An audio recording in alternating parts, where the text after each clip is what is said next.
Hello everybody and welcome back to American Truck Simulator. In today's episode we are going to be doing what we do in every episode, which is just jobs. Pretty basic, nothing too special.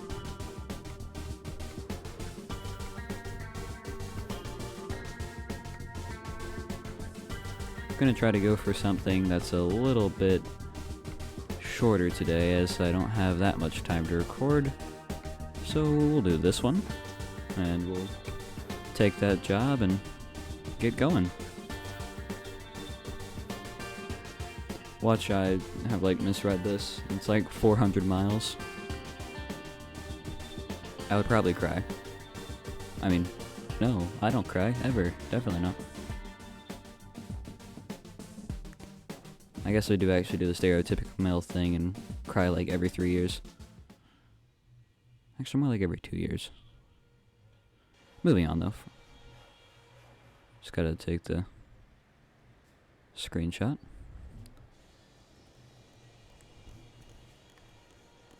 There we go. And let's get started. 162 miles, not bad.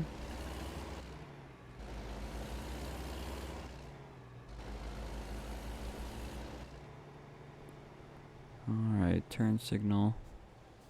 Stopped a little bit too early, but I hope it won't count that against us. It might, though.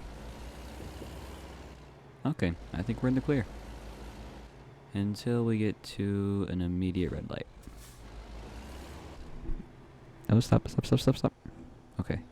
Also, sorry, my voice is probably super loud there for a minute. I was adjusting my mic and controlling my controller with my leg, so...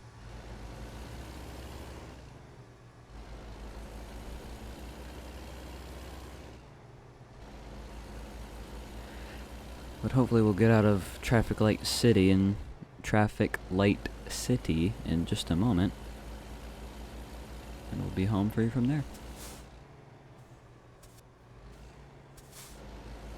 And green light before we even get there. Lucky us, right? Oh, this is a water... Or I guess it's called a water reservoir, but... I've always just called them water towers. Looks kind of small though, so... It's probably one part of some sort of larger infrastructure, or it's just for a really small town that has a water reservoir still. Although I can't say anything, my town has a population of I don't actually know. In 2010 it was 15,000, but there's been rapid population growth since then. So I'm not actually quite up to date on the current numbers, but I do know it's over double 15,000 now, so... fairly populated, and it still has a water tower, so it's probably for emergency situations or just to store extra water, just in case demand were to suddenly rise for whatever reason. I'm not exactly sure. I'm not very educated in the history and use of water towers, so it's probably a college course on that. Ooh, I have new mail. Seems like there's a college course for everything, but as I'm not in college, I'm not exactly quite sure how specific the classes get.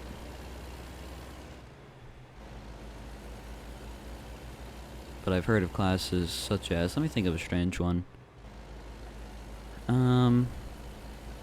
I've heard of a class that is solely on the topic of abortion. Basically discussing it from every single angle. Which would be most certainly very fascinating. Hey guys, make sure to leave your political views in the comments below. I'm joking, don't do that please. I don't want anyone to get, rated by some of my other viewers. That was a very bad sentence. Can I restart? I wouldn't want anyone to receive hate from any of my other viewers. Sometimes I just don't English good.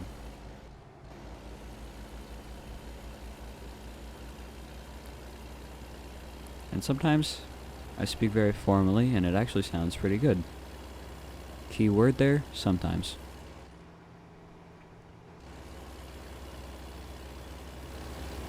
And currently we are going 20 whole miles over the speed limit. but I'm sure that hopefully no cops will walk by. Ooh, gotta turn here. So we'll slow down, but also speed up, because we need to get that momentum. Keep that momentum, I guess, not really build any. Ow! Yeah, that was my fault. Those guardrails always just sneak up on you, don't they?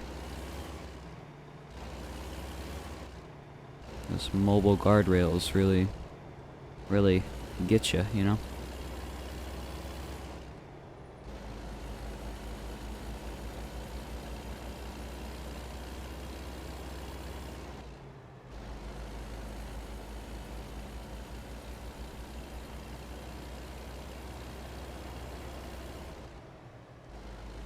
This is really random, but I've been watching Brooklyn Nine-Nine lately, and it's like my favorite television show.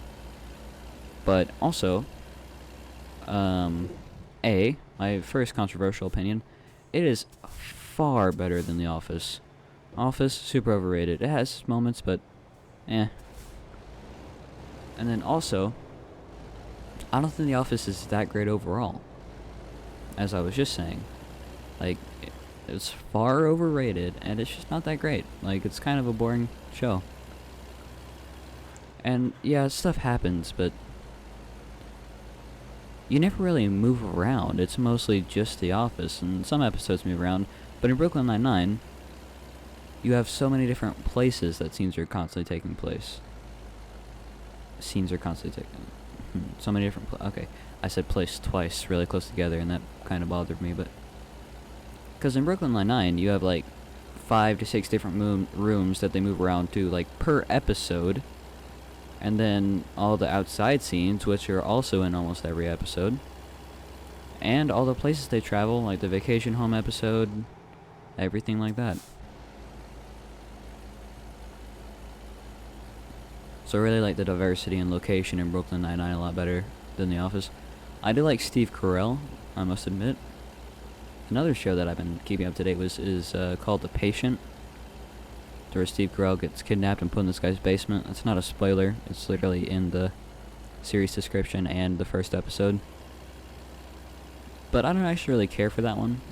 I don't particularly know why I'm keeping up with it, because I don't think it's great. And to speak of set, it has 2 places at most that it transitions between, so...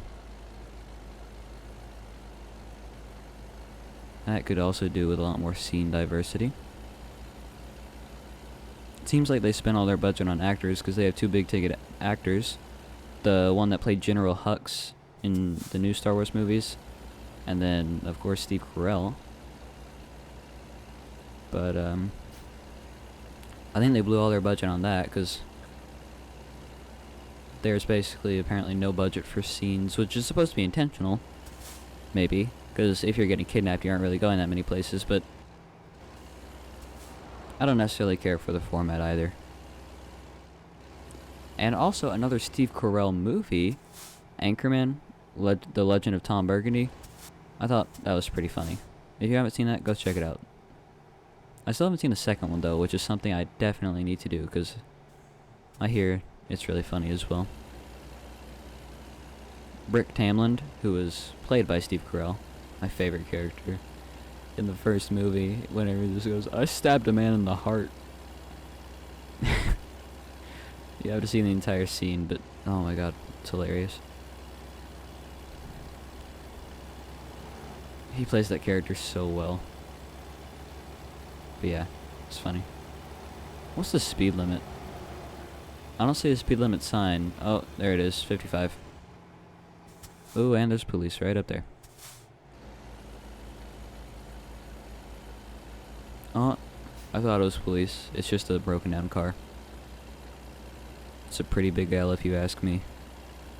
Just learn how to drive, idiot. As I'm going 10 miles over the speed limit. 10 miles per hour over the speed limit, that is. Move out the way. Hey, hey, hey, move out the way.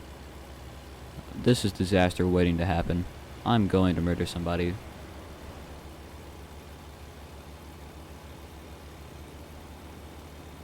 I don't like how much the trailer moves around whenever I turn. It's concerning.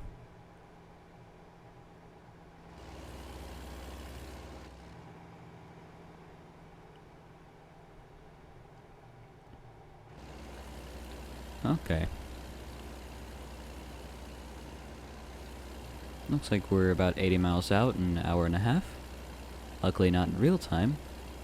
Otherwise, that would be an issue. Because I don't have the next hour and a half to record.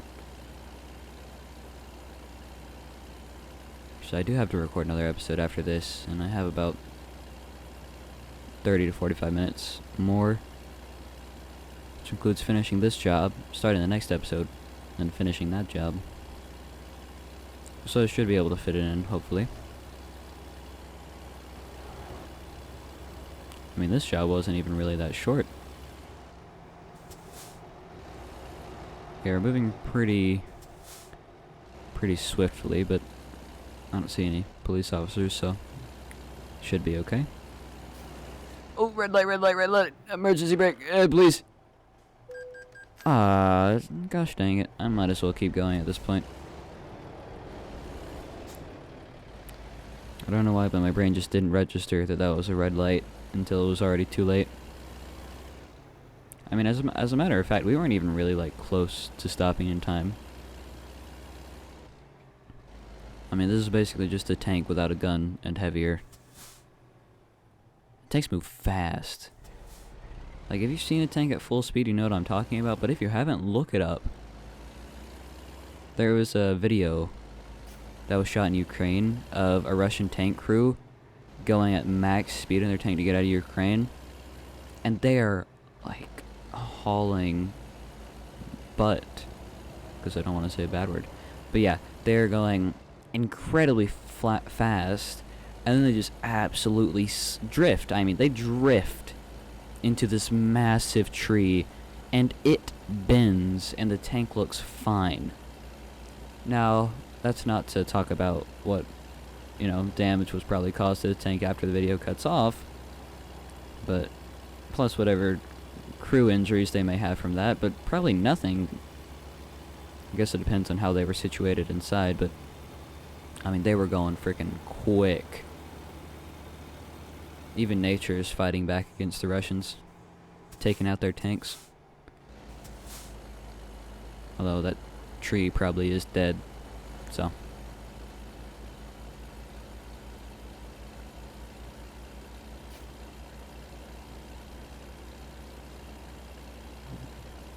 I think I'd rather have a Russian tank stopped than one more alive tree. Did you know that there are over 1 trillion trees on Earth? I mean, that's a ridiculous amount of trees. That's so many trees. I don't know, that's just really crazy to me. Like, I've known that for a long time, and still whenever I think about it, like, the number 1 trillion is so crazy. It's such a large number. So many zeros. Just think of 1 billion and add 3 whole more zeros.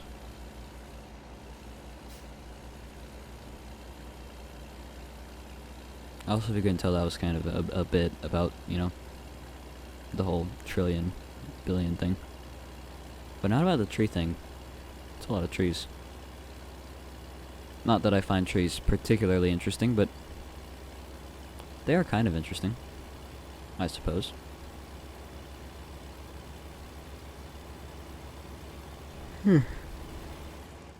Oh, wow. That went by quick. We're 12 miles out. 10 miles out. 9 miles out. 8 miles out. Quick. Keep not going the speed limit. We'll get there faster.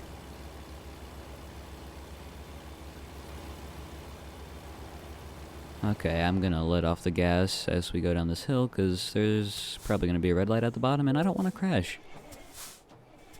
Oh no. Oh no. Not good. Not good. Not good. Not good. Ooh. The brakes apparently stop working whenever the engine stops working. I'm not sure if that's accurate in real life, because I don't know anything about cars, but in this game that's certainly how it works, and this game's pretty accurate, so... It may have also been a glitch where my brakes weren't working.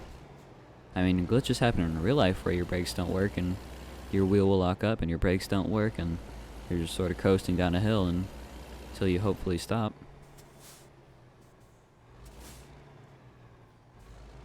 But if you don't, it's just kind of like a, oh well. That was a parked vehicle and I barely tapped it. I barely tapped it. This has not been our episode as far as fines go. Okay, we'll do the let's play it safe.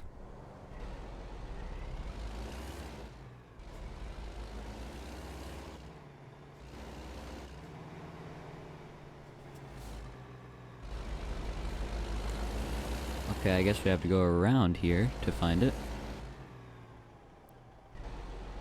This thing's wheels do not turn very fast. I really need that to happen quicker.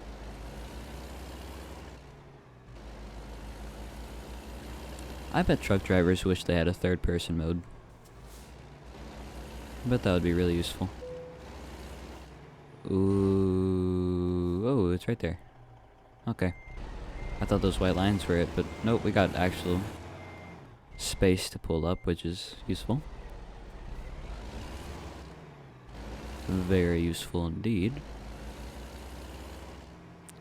You know, my voice comes out like fairly deep, but then it goes through the microphone and it's... I sound like a 4-year-old recording myself. Okay. Good work. I'll take it. Not excellent, but... I mean... I'll take what I can get, to be honest. And also, let's check our email real quick and see what the notification was that we got. Or the mail that we got was. Drivers for their own equipment needed. Okay, so now it's going to throw the stage of it wanting us to buy or take a loan out and then buy a truck of our own. So we'll probably end up doing that soon, but we're going to wait a little while longer. And with that, I thank you very, very much for watching, and if you enjoyed, make sure to subscribe. Bye!